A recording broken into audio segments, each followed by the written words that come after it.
الأخضر وخارجه. واليوم نهنئ لاعب الهلال السوداني السابق والمحترف في نومانسيا الإسباني مهند الطاهر بزفافه. تقرير الزميل عبد الحفيظ عقود.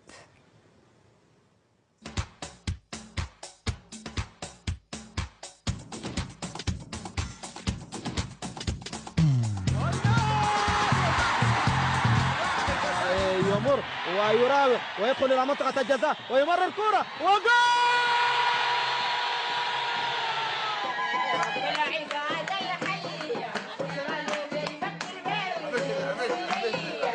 والله طبعا شعور اي ام، شعور اي ام يشعر به. نسال الله ربنا يوفقهم حلما، والف مبروك الف مبروك لبنيتنا عسوله، والف مبروك لابني مهند، ربنا يسعده. يتاخر يعني المفروض كان قبل 5 سنة 7 سنة لورا المفروض كان اتمناه يتزوج، لكن الرئيس قسمه كل شيء عنده يوم يعني ما ساكت يعني. اجانا من سنار وجانا من بورسودان وجانا من كسله وجانا من القربه وجانا من حلفه وجانا من كل الباء والقاشات وكل الحمد لله والله يعني ما خلوا والله. وفي الخرطوم هنا اهالينا في الخرطوم ما قصروا والله. نسال الله ربنا يعني يقدرني ويرد لهم الجميل يعني، ونتمنى له يعني في اسبانيا يمشي الشيء دايره يعني. نسال الله ربنا يوفقه فوقه.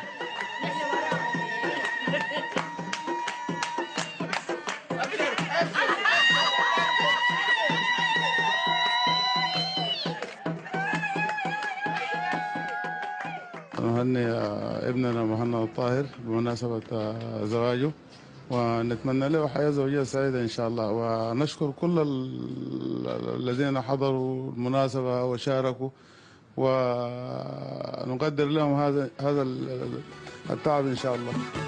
يا عليلة يا بيضة يطلعي كسيوة الليلة شو يفيق وذكر الله.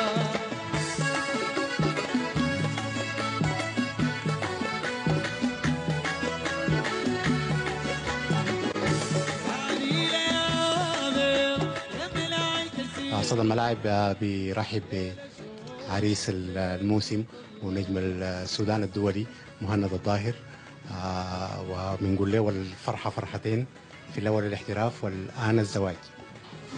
بسم الله الرحمن الرحيم. في البداية يعني أنا بشكر قناة الام بي سي وبرنامج صدى الملاعب على هذه الفرصة الطيبة اللي أتوا لمشاركتي في هذا الزواج، وإن شاء الله الفرحة بكم بتكتمل إن شاء الله.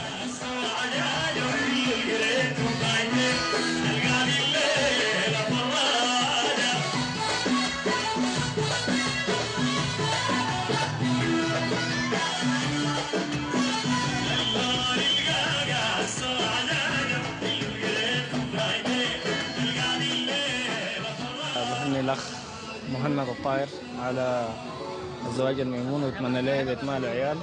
يمكن مهند شخص عزيز عليه شديد، ويمكن صديق قبل ما يكون لاعب، وانا بتمنى له حياه زوجيه سعيده وبتمنى له كل الخير. وبالنسبه للعبه في اسبانيا اتمنى له التوفيق مع فريقه، وانا متاكد من مهند وعارف امكانياته، وان شاء الله ربنا يوفقه ويشرف الكره السودانيه ان شاء الله. اتمنى له بإتمام العيال مع زوجته ان شاء الله. وبجد يعني هو بالنسبه لنا فضل كبير جدا في فرقه الهلال، وكل اللاعبين طبعا هو بالنسبه لنا معروف يعني شخص محب جدا، الناس كلها بتحبه مثليا.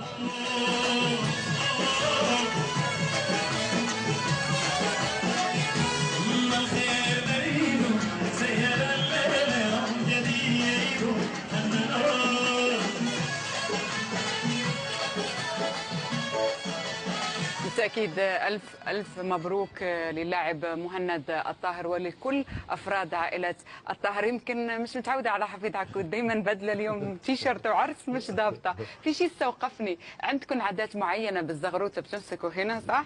احنا بنعمل هيك. نعم في البداية، بس خلينا دي نزيف دي فرصة يعني أبارك للكابتن رجع لك مهند. الذكريات. نعم، وبالرفاء والبنين، وطبعا آمين يا رب. هو الزواج فيه استقرار للاعب، خاصة هو على أعتاب الاحتراف الخارجي. غربة.